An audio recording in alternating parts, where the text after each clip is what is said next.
জুলাই যোদ্ধা নারীদের নতুন যুদ্ধের মুখোমুখি। অন্তর্বর্তী সরকারের জুলাই শহীদ হিসেবে যে ৮৪৪ জনের নাম গেজেটভুক্ত করেছে তাদের মধ্যে ১০ জনই নারী, আর ওই ১০ জনের মধ্যে ৪ জনের বয়স ১৮ বছরের নিচে। জুলাই অভ্যুত্থানে যেসব নারী সামনে থেকে আন্দোলনের নেতৃত্ব দিয়েছিলেন তারা এখন নতুন যুদ্ধের মুখোমুখি হচ্ছেন। তাদের ঘরে আটকে রাখতে একটি উগ্রবাদী গোষ্ঠী দিন দিন শক্তিশালী হয়ে উঠছে বলে অভিযোগ তাদের। নারীর প্রতি সহিংসতা, অবমাননা বেড়েই চলেছে। ধর্ষণের বিচার চাইতে গিয়ে নারী উল্টো আসামি হচ্ছেন।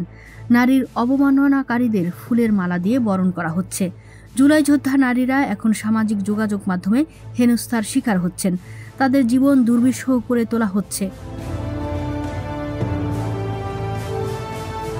জুলাই নারী যোদ্ধাদের অভিযোগ, ক্ষমতায় টিকে থাকতে তাদের সহযোদ্ধারা এখন অশুভ শক্তি, উগ্রবাদীদের সঙ্গে আপোষ করছে। সরকারের জুলাই আন্দোলনের ৩ তরুণ জায়গা পেলেও আন্দোলনে অংশ নেওয়া তরুণীদের কোনো জায়গা হয়নি। ১১টি সংস্কার কমিশনের মধ্যে একটিতেই নারীরা আছেন। আরও ২-১টি কমিশনে ১-২জন নারী থাকলেও নেতৃত্ব পুরুষদের দখলে। আর জাতীয় ঐক্যমত কমিশনে একজন মাত্র নারী সদস্য।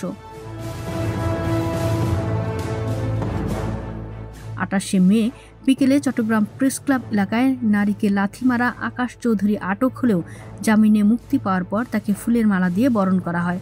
গত মার্চ মাসে ঢাকা বিশ্ববিদ্যালয় ক্যাম্পাসে এক নারীকে তার পোশাক নিয়ে হেনস্থা করার পর ভুক্তভোগী নারী শাহবাগ থানায় মামলা দায়ের করেন। পুলিশ তাকে গ্রেফতার করলেও থানা থেকে আদালতে পাঠানোর পর তিনি জামিন পান। তার মুক্তির পর পাগড়ি, ফুলের মালা দিয়ে বরণ করা হয়। এরপর ধর্ষণের শিকার নারীকে মারধর ও বিবস্ত্র করে ভিডিও করা এবং তা সামাজিক মাধ্যমে ছড়িয়ে দেওয়ার ঘটনা ঘটেছে কুমিল্লা ২৬ জুন। বাংলাদেশ জুলাই গণ অভ্যুত্থানে নারীরা গৌরবময় ভূমিকা রেখেছেন। তারা রাজপথে লড়াই করেছেন, মিছিলের সামনে থেকে নেতৃত্ব দিয়েছেন, জীবন দিয়েছেন। কিন্তু সেই নারীরা যে বৈষম্যহীন সমাজের স্বপ্ন দেখেছিলেন তা এখন হতাশায় পরিণত হয়েছে।